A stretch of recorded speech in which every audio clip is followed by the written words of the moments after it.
Oi, família, bom dia para vocês, bem-vindos de volta. Estamos aqui no nosso dia 19 do nosso devocional. Bom demais ter a sua companhia nessa jornada, onde nós temos estudado esse texto de Ageu e temos falado sobre recursos financeiros e a nossa postura com relação a recursos financeiros. Hoje, especificamente, nós vamos falar sobre recursos financeiros e algumas coisas que Jesus disse. Eu quero lembrar você de uma coisa antes da gente ler o texto, que nós conversamos lá no começo desse devocional só para criar um contexto para você aqui, para você entender, né, por que a gente está falando tanto sobre recursos. Primeiro motivo, a gente está falando sobre recursos porque nós estamos numa campanha, estamos buscando ouvir a Deus a respeito de qual é o recurso que nós vamos dispor para o crescimento da nossa igreja. Beleza, isso é tranquilo. Mas também é importante a gente entender outras coisas. A PIB nunca foi sobre dinheiro. Nós somos a respeito de pessoas e alcançar pessoas e transformar a nossa cidade e que o reino de Deus venha, a vontade dele seja feita assim na terra como no céu. Foi o que Jesus nos ensinou a orar e a buscar, beleza? Busque em primeiro lugar o reino de Deus e sua justiça. É isso que a gente está buscando. Agora, o valor é a ferramenta que a gente precisa para algumas expansões. Então, você precisa entender que a PIB nunca foi sobre dinheiro. A gente não é esse tipo de igreja. Se você frequenta a nossa igreja, você sabe que a gente menciona como você pode ajudar, mencionamos as necessidades que a gente tem, porque tem conta para pagar, tem coisas para fazer, tem expansões, né? Mas nós não torcemos o braço de ninguém. E isso é muito, muito importante que você entenda. E o outro lado que você precisa entender, então a PIB não é sobre dinheiro, apesar de a gente estar falando sobre dinheiro, porque estamos numa campanha. O outro lado que a gente precisa entender é o seguinte: a Bíblia fala bastante sobre dinheiro. Sem torceção de braços, sem manipulação, essas loucuras que se vê em alguns lugares hoje. Esse não é o nosso intuito, torcer braço nem manipular. Mas você sabia que a Bíblia fala em mais de 2.000 versículos sobre posses e recursos e o nosso relacionamento com posses? Mais de 2.000 versículos. Inclusive, só existe uma vez que Jesus menciona um Deus pagão. Só uma vez Jesus menciona um Deus pelo nome que era dado para aquele Deus pagão. É o Deus Mamon, o Deus do dinheiro. Nós vamos ler o texto daqui a pouquinho. Então, Jesus é muito incisivo em falar algumas coisas a respeito do nosso relacionamento com o dinheiro, porque ele sabe que é uma área, cara, que é difícil para nós. Provavelmente você está sendo desafiado nesses dias a repensar e recalcular a rota do seu relacionamento com dinheiros e posse. Isso faz parte da nossa jornada cristã. Não é sobre isso, mas isso faz parte. Dentro de uma dieta cristã equilibrada, nós precisamos também falar sobre dinheiro, sobre recursos, sobre o nosso relacionamento com as nossas posses. A gente tem que falar sobre salvação, sobre perdão, sobre amar uns aos outros, perdoar uns aos outros, servir uns aos outros, tudo isso que a gente está falando, né? Mas também precisamos falar sobre o nosso relacionamento com recursos. E esse é o tema principal daquilo que nós vamos olhar hoje na nossa continuação da nossa leitura de Ageu capítulo 2. Vamos junto? Ver o que Deus tem para nós hoje? Olha só. Ageu capítulo 2, versículo 8 diz: Tanto a prata quanto o ouro me pertencem, declara o Senhor dos Exércitos. Lembrando, né, gente, que está falando aqui de prata e ouro, porque eram essas as moedas de troca naquela época, ok? Era isso que se trocava e que se usava como dinheiro. Você tinha coisas valiosas, naquela época não tinha o dinheiro como a gente vê hoje, dinheiro em papel. Não sei, acho que nem tinha moeda, tá? Na época de Ageu, eu acho que não tinha moeda. Era aquela história de troca, né? Prata e ouro, às vezes você tinha uma cabra, tinha né, um saco de farinha, você tinha, né? E essa troca ia acontecendo, mas o que tinha de valioso, que tinha um valor mais alto, né, pelo peso, era prata e ouro. Em alguns momentos a prata foi mais valiosa do que o ouro, acredite, em alguns momentos. Em outros momentos, na maioria dos momentos, o ouro mais valioso do que a prata. Mas o que Deus está dizendo aqui, está colocando na linguagem do povo da época, tanto a prata quanto o ouro me pertence. Ou seja, o dinheiro, Deus diz, me pertence. Aqui no caso, literalmente a prata e o ouro pertenciam a Deus, porque a gente extrai isso da criação, né? A gente extrai prata e ouro da criação de Deus, daquilo que Deus fez. Mas ele está falando aqui de uma forma metafórica, dizendo, olha, aquilo que vocês usam como recurso, como dinheiro, ele na verdade me pertence. Por que que pertence a Deus se eu que ganhei o meu salário? Quem que te deu o fôlego de vida? Quem te deu o teu talento? Quem te deu a tua inteligência? Você escolheu nascer, você um dia decidiu, não, agora eu vou nascer, vou vir num corpo de homem, meu nome vai ser André e eu vou ser pastor. Aí você apertou um botão e você nasceu, é isso? Não. Foi Deus quem te deu vida. Então, tudo aquilo que compraz a nossa vida é presente de Deus. E a gente deve reconhecer isso, né? Inclusive com relação aos nossos recursos. Olha só as nossas perguntas e discussão para hoje. A quem pertence sua riqueza? Essa é uma pergunta crucial que cada cristão precisa responder. Deixa eu fazer algumas pausas aqui, porque é um assunto muito, muito importante. A quem pertence a sua riqueza? A sua definição dessa resposta vai definir muito do seu relacionamento com recursos. Por quê? Vamos dar um exemplo bem prático agora, saindo da campanha. Vamos falar de contribuição com a igreja através do dízimo, por exemplo. Se você entende que aquele valor é seu, você não vai querer dar. Porque parece que estão tirando de você uma coisa que é sua. Se você entende que 100% do que você ganhou é de Deus, e Deus falou, olha, dá 10% para a casa onde você está sendo alimentado espiritualmente e vive com os 90%. Não é difícil você fazer isso. Imagine que você viesse para minha casa e eu te desse R$1.000. Te dei. Eu mandei você vir em casa, você veio aqui. Ô, pastor, o que era? Eu falei, não, eu queria te dar um presente, eu queria te dar R$1.000. Só que eu queria pedir um favor para você. Eu queria que você desse R$100, 10%, lá na PIB. Vai lá na PIB, lá na secretaria, deixa R$100 lá e os 900 é seu. Como é que você reagiria? Você diria, meu Deus do céu, pastor, obrigado, bora. Vamos fazer, eu não tinha nada, o senhor me deu tudo e agora você quer que deu 10% lá na PIB, zero problema, vamos embora, né? E esse é o entendimento que nós devemos ter com relação, especificamente aqui falando, né, de dízimo, de que 100% daquilo que eu tenho, não é que eu não tenha ralado, não tenha estudado, cara, também ralei, também estudei, ralo, estudo, né?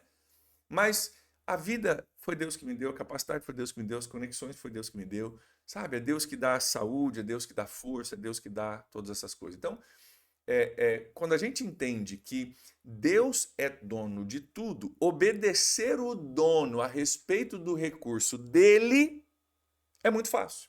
O problema é quando eu me sinto dono de tudo. Porque aí alguém chega e fala, mas contribui lá. E você fala, não, estão querendo tirar de mim o meu dinheiro. Se o dinheiro é seu, você vai ter muita, muita dificuldade de contribuir. Quando você entender, quando virar a chave, você entender, cara, tudo é de Deus. Tudo é de Deus. Existe um dono que saiu em viagem e deixou talentos com os seus servos, para que os seus servos pegassem o talento que lhe foram dados e multiplicassem esses talentos. É isso. Essa é a história que a gente leu e estudou no dia 23, quando eu lancei a campanha. E essa é uma história que Jesus conta para nos ensinar o nosso relacionamento com recursos. Olha a continuação do nosso texto. Foi Jesus, em Mateus, que disse o seguinte: ninguém pode servir a dois senhores, pois odiará a um e amará o outro, ou se dedicará a um e desprezará o outro. Vocês não podem servir a Deus e ao dinheiro. Olha só, Jesus, isso é versículo bíblico, Mateus 6, 24. Jesus diz, cara, não tem como você servir dois senhores. Não tem como. Porque vai chegar um momento em que você vai ter que tomar uma decisão. Seus dois senhores vão querer coisas diferentes. E você vai ter que tomar uma decisão. A qual senhor você vai servir? Não tem como servir a dois senhores, porque vai chegar um momento em que os dois senhores que você está tentando servir vão querer coisas diferentes e você vai ter que tomar uma decisão de ouvir esse senhor, ouvir esse senhor. E aí Jesus diz, da mesma forma, você não pode servir Deus e o dinheiro. Porque se você serve o dinheiro vai dizer para você, troca de carro, melhora a sua casa, compra uma roupa bacana, faz uma viagem boa. Vai, sei lá, gasta em você. E ao mesmo tempo que o dinheiro vai estar dizendo isso, Deus vai estar dizendo, abre mão, abençoa, compartilha, multiplica, sabe? Constrói algo de valor maior do que aquela roupa que você compra hoje e ano que vem já não usa mais. Não é que é errado você ter nada disso, gente, não é nada errado você ter valor, você ter roupa e você ter viagem, nada de errado com isso. Isso Jesus não condena isso de forma alguma. Mas vai chegar um momento em que nós vamos ser chamados a abrir mão daquilo que o dinheiro gostaria que a gente fizesse, para a gente fazer aquilo que Jesus diz. Aí ele diz, cara, ou você vai amar um e desprezar o outro, ou você vai servir um e desprezar o outro. Então, não dá para servir Deus e o dinheiro. Porque em algum momento aquilo que a gente quer fazer com o dinheiro, se o dinheiro é o nosso Senhor, aquilo que o dinheiro quer que a gente faça, e aquilo que Deus quer que a gente faça, vai ser diferente. É aqui que a contribuição do dízimo é maravilhosa. Sabe por quê? Porque todo mês eu tenho que dizer para mim mesmo, né? E para o dinheiro, quem manda aqui é Jesus, quem manda aqui é Jesus, quem manda aqui é Jesus. E todo mês eu dou mais uma martelada nesse princípio no meu coração, na minha mente, para que esse Senhor, o dinheiro, que muita gente serve, não ressurja das cinzas, mas continue mortinho do jeito que ele tem que estar. Né? Dinheiro não é um problema, dinheiro não é a raiz de todos os males, é o amor ao dinheiro. A Bíblia diz, não é que o dinheiro é a raiz de todos os males. O amor ao dinheiro é a raiz de todos os males. Então, o nosso amor, a nossa afeição e a nossa lealdade tem que estar com Jesus. E o dinheiro tem que ser uma ferramenta. Inclusive uma ferramenta para a gente obedecer a Jesus, né? Conforme a gente tem buscado aqui no nosso estudo. Olha só, nessa equação que nós falamos aqui, né, dos dois senhores, qual senhor você ama e se dedica? Qual senhor você ama e se dedica? A declaração de Deus nesse versículo tem dois propósitos. Primeiro, é nos lembrar que ele é dono de tudo. Ao pensarmos na nossa participação nesse projeto de ampliação, precisamos ter esse ponto de partida. Ele é o Senhor de tudo. Esse é o primeiro ponto. Ele é o Senhor, inclusive, daquilo que você está considerando ou não contribuir. Segunda coisa, é nos lembrar que ele não é dono somente do nosso recurso, mas de todo o recurso. E quando o projeto é de Deus, o recurso nunca é um problema. Queridos, quando o projeto é de Deus, o recurso nunca é um problema.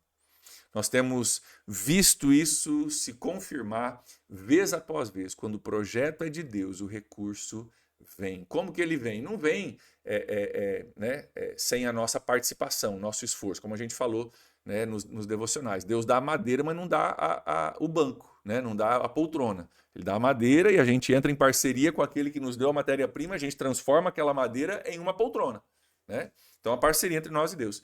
Mas quando o projeto é de Deus, queridos, recurso nunca falta. Estamos nós aí diante de um ano onde nós vamos ver a expansão de um prédio para a glória de Deus, para receber mais pessoas, para a gente poder amar pessoas, para a gente poder servir melhor as pessoas que estão chegando. Estamos aí um ano onde nós vamos ver o Parque da Paz sair do papel. Queridos, você tem ideia do que é esse projeto do Parque da Paz para a nossa cidade? Você tem ideia de como esse projeto do Parque da Paz ele vai responder um anseio da nossa cidade de tantos anos? E Deus, que deseja abençoar o seu povo e abençoar a cidade através do seu povo, nos concedeu recursos para que nós possamos ser verdadeiramente aquilo que diz no nosso muro lá na frente, um campus para abençoar a nossa cidade. O Parque da Paz vai responder um anseio da nossa sociedade de anos. E eu não tenho dúvida de que Deus vai usar o parque para fazer muito mais do que somente trazer um lugar de brincar, de passear, de caminhar, de fazer exercício bem no centro da nossa cidade, pavimentado, né? Vai fazer muito mais do que isso. Eu não tenho dúvida que nós vamos ver pessoas que vieram para o Parque da Paz, eventualmente sentados junto com a gente, ou melhor, em pé junto com a gente, adorando a Jesus dentro daquele espaço. Nosso alvo é abençoar a nossa cidade e impactar pessoas também para Jesus. Então, que a gente possa estar orando. Nosso pedido de oração hoje é para o engajamento de todos nesse projeto. Então, vamos orar para que Deus continue falando nesses últimos dias que sobra ao coração de cada um de nós, nos ajudando a derrotar esse senhor, dinheiro que quer ser um senhor na nossa vida. Queridos, dinheiro não é problema, ele só não pode ser o seu senhor, ele tem que ser uma ferramenta na sua mão, ele tem que ser o seu servo, não o seu senhor. Que Deus te abençoe e te dê muito dinheiro, mas que ele seja sempre o seu servo. Porque a partir do momento que o dinheiro for o seu senhor, aí o amor ao dinheiro é a raiz de todos os males. Então, que ele possa ser o meu servo e o servo de Deus nessa campanha que nós estamos nos preparando. Vamos orar? Pai, em nome de Jesus, nós oramos para que o Senhor nos ajude a colocar no lugar o nosso relacionamento com o dinheiro, que seja um relacionamento saudável, onde o Senhor é dono de tudo e o dinheiro é somente um servo, servo do Senhor, servo nosso também, que tomamos as decisões debaixo da tua liderança. Pai, eu oro por mim e por cada um dos meus irmãos, que o nosso dinheiro, seja ele muito, seja ele pouco, que o nosso dinheiro seja servo teu, servo nosso, e que nós possamos servir de fato somente o Senhor. Nós como servos do Senhor e o dinheiro como nossos servos. Pai, que nós possamos acertar esse relacionamento. Ó Deus, que cada um de nós possa fazer a sua parte nessa campanha. E eu oro, Deus, que a gente possa estourar o alvo do fundo correspondente, que a gente possa estourar o alvo total também da nossa campanha. Pai, nós oramos para que o teu trabalhar em nós faça algo extraordinário através da obediência de cada um de nós e de todos nós juntos. Oramos assim em nome de Jesus. Amém. Amém, queridos. Que Deus abençoe vocês aí. Um ótimo dia. Nos vemos amanhã. Tchau, tchau.